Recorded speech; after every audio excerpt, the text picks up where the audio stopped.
Cassandra Wright had been a nurse for 19 years. Thousands of surgeries, hundreds of doctors, countless patients. Cassandra Wright had been watching Dr. Ethan Reeves for 3 weeks. The young doctor was confident and dangerous. Every shift, he made small mistakes. But this time, the mistake was far more serious. Young Dr. Ethan Reeves was about to inject the wrong medication, 100 milligrams of morphine instead of 10 milligrams. The patient would go into respiratory arrest within 30 seconds. Dr. Reeves, stop. Cassandra's voice echoed through the operating room. But Dr. Reeves didn't even look at her. Nurse Wright, return to your duties. I know what I'm doing. Cassandra grabbed the syringe from his hand. She physically intervened. Dr. Reeves pulled back, looking at her with fury. What are you doing? This is insubordination. I'll have you fired. The operating room froze. Other nurses held their breath. Surgeon Dr. Patricia Monroe stopped and looked at Cassandra. Nurse Wright explained. Now, Cassandra held up the medication sheet. The evidence in her hand was clear. Morphine dose 100 milligrams. Patient weight 52 kilograms. Maximum safe dose 15 milligrams. Dr. Reeves had miscalculated. The child patient would have died. But the most shocking thing was what Cassandra discovered next. This wasn't Dr. Reeves' first mistake. Cassandra Wright had started her nursing career at Atlanta Memorial Hospital when she was 23 years old. Fresh out of nursing school, full of idealism and determination to make a difference. She'd chosen pediatric surgery because children deserved advocates, someone who would fight for them when they couldn't fight for themselves. 19 years later, at 42, Cassandra was the most senior pediatric surgical nurse at the hospital. She'd seen medical miracles and devastating losses. She'd worked with brilliant surgeons and incompetent ones. She'd learned when to speak up and when to stay quiet. But lately, staying quiet had become impossible. Dr. Ethan Reeves had joined Atlanta Memorial 3 months ago, fresh from his residency at Johns Hopkins. He was 29, handsome, confident, and according to hospital administration, a rising star in pediatric surgery. His credentials were impeccable, top of his class, published research, glowing recommendations. But Cassandra had noticed something others hadn't. Dr. Reeves made mistakes. Small ones at first. Wrong medication dosages that Cassandra quietly corrected before administration. Missed patient allergies that she caught during pre-op checks. Incorrect surgical notes that she diplomatically pointed out. Each time, Dr. Reeves had dismissed her concerns. I know what I'm doing, Nurse Wright. That's not your call to make. Stick to your job, and I'll stick to mine. The message was clear. Dr. Reeves didn't value input from nurses, especially not from a black nurse who'd been doing this job since before he finished high school. Cassandra had dealt with doctors like this before. The medical field was still hierarchical, still plagued by the assumption that doctors were infallible and nurses were just following orders. Add race and gender into the mix, and Cassandra had learned to navigate a minefield of egos and prejudices. But this wasn't about ego. This was about patient safety. 3 weeks ago, Cassandra had started keeping a private log. Every time Dr. Reeves made an error, no matter how small, she documented it. Time, date, patient ID number, nature of the mistake, and how it was corrected. The log was now 3 pages long. Today's case was an 8-year-old girl named Mia Jenkins. Brain tumor resection, led by Dr. Patricia Monroe with Dr. Reeves assisting. Cassandra was the lead surgical nurse, responsible for medication administration and monitoring vital signs. Pre-op had gone smoothly.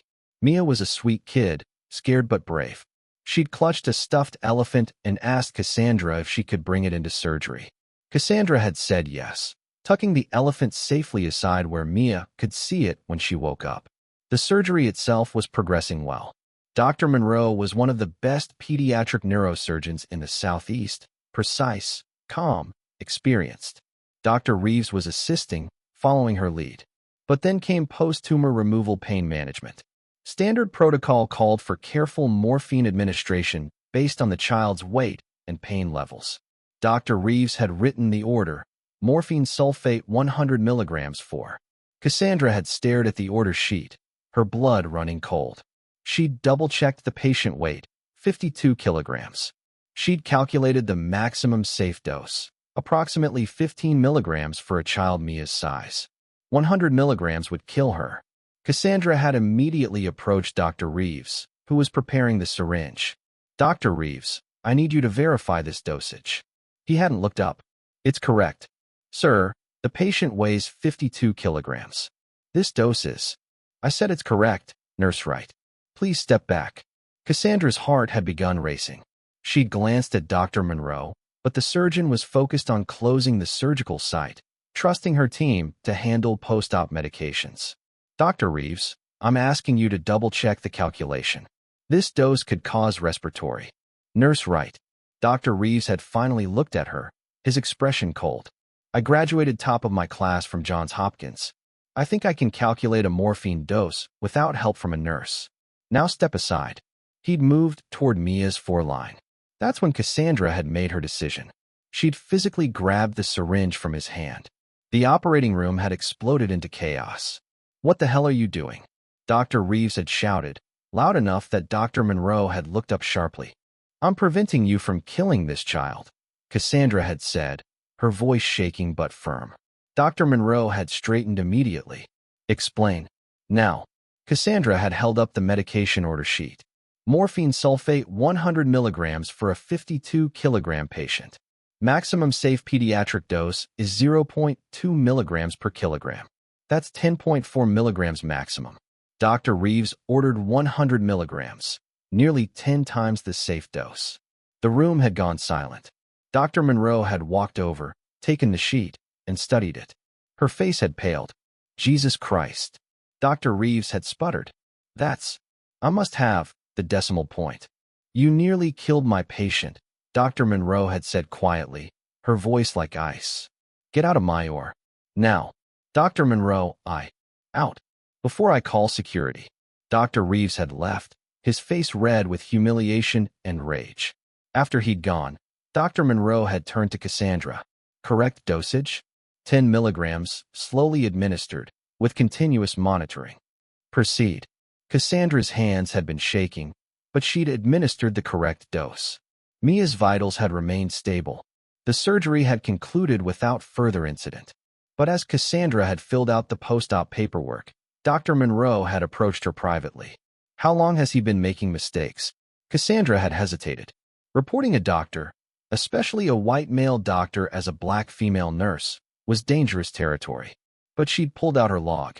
Dr. Monroe had read through it, her expression growing darker. Why didn't you report this? I tried, ma'am. I spoke to Nurse Manager Davis twice. She said Dr. Reeves was adjusting to a new hospital and that I should be more supportive of young doctors. Dr. Monroe had closed her eyes briefly. Of course she did. I also. Cassandra had pulled out her phone, showing hospital patient records she'd accessed. I looked into his previous cases. 3 patients died in the past 6 months, all ruled as unavoidable complications. But when I checked medication logs, she'd shown Dr. Monroe the pattern. Each patient had received incorrect medication dosages in the hours before their deaths. Not egregiously wrong, just enough to cause complications that spiraled into fatalities. My God, Dr. Monroe had whispered. He's been killing patients. I don't know if it's intentional negligence or incompetence, ma'am, but it's a pattern. Dr. Monroe had straightened. This goes to the chief of surgery immediately. And you? She'd looked at Cassandra with something like awe. You saved that little girl's life today. Thank you. But the gratitude hadn't lasted long. Within 2 hours, Cassandra had been called to the office of Chief of Surgery Dr. Gerald Blackwood. She'd expected a conversation about Dr. Reeves' errors. Instead, she'd found herself facing a disciplinary hearing. Dr. Blackwood, a silver-haired man in his 60s who'd been at Atlanta Memorial for 30 years, had sat behind his desk with HR Director Linda Kemper beside him. Dr. Reeves was there too, looking victimized and wounded. Nurse Wright, Dr. Blackwood had begun. Dr. Reeves has filed a formal complaint against you for insubordination, physical assault, and creating a hostile work environment. Cassandra had stared. Excuse me. You physically grabbed medical equipment from a doctor's hands during an active surgery. That's a terminable offense. I prevented him from administering a lethal dose of morphine to an 8-year-old patient. Dr. Reeves admits he made a calculation error, but he states you created a dangerous distraction in the by overreacting rather than following proper protocol. Cassandra's voice had risen despite her efforts to stay calm. Proper protocol would have resulted in a dead child while I filed paperwork. That's speculation, Linda Kemper had said. What's fact is that you violated the chain of command and physically confronted a physician. The medication sheet shows a dose 10 times higher than safe levels. Dr. Monroe confirmed my intervention saved the patient's life. Dr. Blackwood had waved dismissively. Dr. Monroe is being addressed separately. Right now, we're discussing your conduct. That's when Cassandra had understood. This wasn't about patient safety. This was about protecting the hospital's reputation and a promising young doctor's career. I have documented evidence of Dr. Reeves making repeated medication errors over 3 weeks, Cassandra had said, pulling out her log. And I've identified patterns in previous patient deaths that suggest. Nurse Wright, are you seriously attempting to accuse a physician of malpractice? Dr. Blackwood's tone had been sharp. Do you have any idea how serious that accusation is? Do you have any idea how serious it is that you're ignoring it? The room had gone silent. Linda Kemper had leaned forward.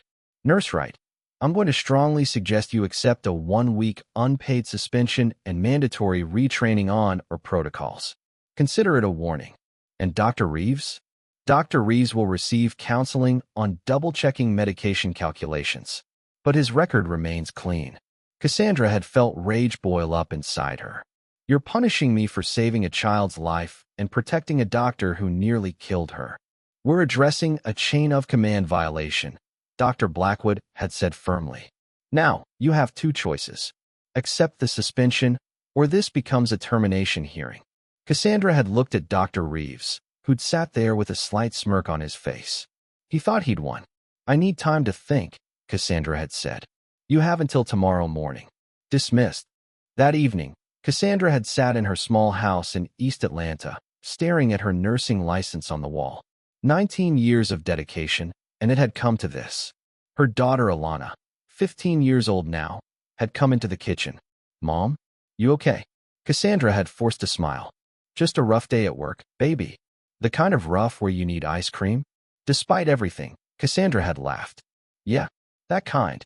As they'd eaten ice cream together, Alana had said, My biology teacher told us today about this nurse in the 1800s. Mary Seacole? She was black and couldn't get into nursing schools, so she taught herself and saved hundreds of soldiers' lives anyway. Cassandra had looked at her daughter. Why'd your teacher bring that up? We were talking about people who did the right thing even when everyone told them not to. Mr. Hayes said that's what real courage looks like. After Alana had gone to bed, Cassandra had made a decision. She'd pulled out her phone and called someone she'd hoped never to need. Marcus Chun, a medical malpractice attorney who'd once given a talk at the hospital. The next morning, instead of going to Dr. Blackwood's office, Cassandra had gone to the Georgia Board of Medicine and filed a formal complaint against Dr. Ethan Reeves, complete with her documentation, medication records, and patient death analyses. She'd also CC'd the complaint to the local news media. By noon, the story had broken. Senior nurse at Atlanta Memorial alleges doctor's errors caused patient deaths, claims hospital retaliation. By 2 p.m., Cassandra's phone was ringing nonstop. News stations, attorneys, advocacy groups. The hospital's PR department went into crisis mode. By 5 p.m., Dr. Gerald Blackwood called an emergency meeting. Cassandra, Dr. Monroe, Dr. Reeves, hospital administration, and legal counsel all attended. The hospital's attorney, a sharp-eyed woman named Rebecca Torres, had taken control immediately. Let's be clear about the situation. We have documented evidence of medication errors, a pattern of suspicious patient deaths, and a nurse who followed her professional obligation to protect a patient. If this goes to litigation, the hospital loses. Badly. Dr. Blackwood had turned red. Dr. Reeves has an impeccable record. Dr. Reeves has a record we failed to properly scrutinize, Rebecca had corrected. I've spent the last 6 hours reviewing everything Nurse Wright documented. She's right. At minimum, this is gross negligence. At worst, she'd looked at Dr. Reeves. You're facing criminal charges.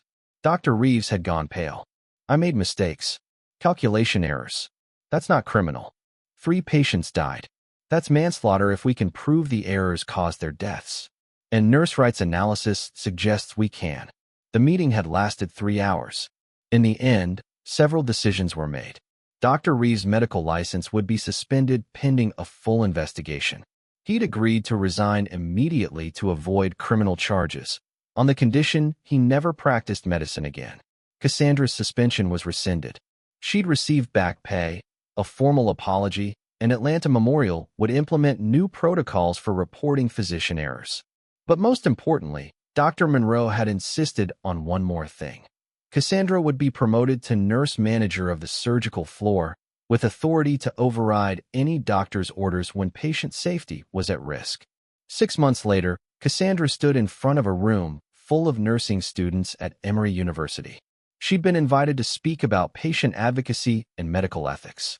"I want to tell you something they don't always teach in nursing school," Cassandra had begun. "You're going to work with doctors who don't respect you.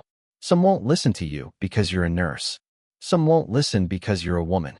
Some won't listen because you're black or young or different from them in any way." The students had leaned forward, listening intently. And when that happens, you have a choice. You can stay quiet to protect your job, or you can speak up to protect your patient. I'm not going to lie, speaking up is risky. I almost lost my career doing it. She'd paused, looking at the young faces in front of her. But here's what I learned. Your job is to protect patients, not to protect doctors' egos or hospitals' reputations.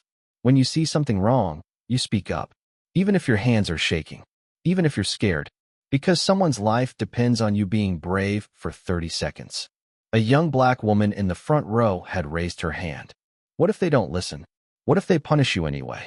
Cassandra had smiled. Then you document everything, you find allies, and you don't back down. Because the truth is, there are more good people in medicine than bad ones. Dr. Monroe backed me up. The hospital attorney sided with evidence over politics. My nursing colleagues supported me. You weren't alone. No, I wasn't. And neither are you. After her talk, several students had approached Cassandra. The young woman who'd asked the question had shaken her hand. "Thank you. I'm doing my clinical rotation next semester, and I've been scared I won't be taken seriously." "You probably won't be, at first," Cassandra had said honestly. "But you earn respect by being right, by being thorough, and by never compromising on patient safety. Do that, and eventually even the skeptics have to listen." Today, Cassandra was back at Atlanta Memorial, but the atmosphere had changed. The new protocols she'd helped develop meant nurses could file incident reports directly with patient safety committees, bypassing department politics. More importantly, the culture was shifting. Younger doctors respected nurses' expertise. Senior staff took concerns seriously. But Cassandra knew this wasn't a permanent victory. Every generation had to relearn the lesson that speaking truth to power required courage, that doing the right thing often meant risking everything. One Tuesday afternoon, Cassandra was training a new nurse, a young woman named Jasmine Taylor, fresh out of school and nervous. They were prepping for a routine appendectomy when Cassandra noticed Jasmine frowning at a medication order. "What's wrong?" Cassandra had asked. Nothing.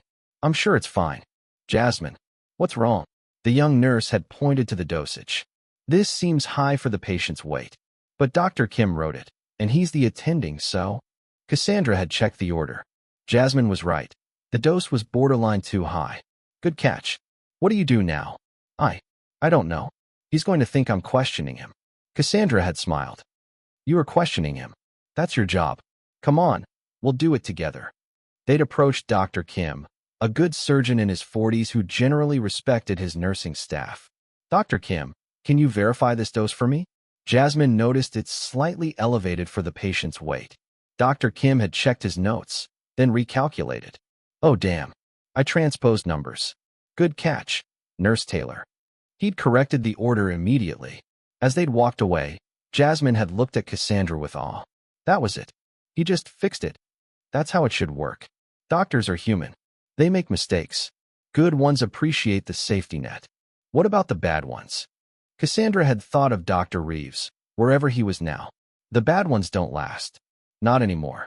That evening, as Cassandra drove home, she'd thought about the journey from that terrifying moment in the OR when she'd grabbed the syringe from Dr. Reeves' hand to now, training the next generation to be brave. At home, Alana was studying at the kitchen table, now 17 and applying to colleges. She'd looked up when Cassandra walked in. "How was work? Good day?" "Taught a new nurse how to speak up." "Like you did." "Like I did." Alana had smiled. "My college essay is about you, you know. About Mary Seacole and you. Modern heroes." Cassandra had hugged her daughter, feeling tears prick her eyes. "I'm not a hero, baby. I just did my job. That's what makes you one." Later that night, Cassandra had received an email from Mia Jenkins' mother. It included a photo of Mia, now 9 years old, healthy, happy, holding her stuffed elephant. The message read, "Mia is starting 4th grade next week. Because of you, she's alive to do that. Thank you for being brave when it mattered most." Cassandra had stared at that photo for a long time, remembering that moment in the OR. The fear, the certainty that speaking up meant losing everything. But she'd been wrong. Speaking up hadn't cost her everything. Staying silent would have. Because Mia Jenkins was alive. And somewhere out there, Jasmine Taylor was learning to be brave. And the next generation of nurses would stand up for their patients, just like Cassandra had. That's what courage looked like. Not fearlessness, but doing the right thing even when you're terrified. And that's what nursing was, standing between danger and the vulnerable, no matter the cost. Cassandra closed her laptop, looked at her nursing license on the wall, and smiled. 19 years. And she'd do it all again.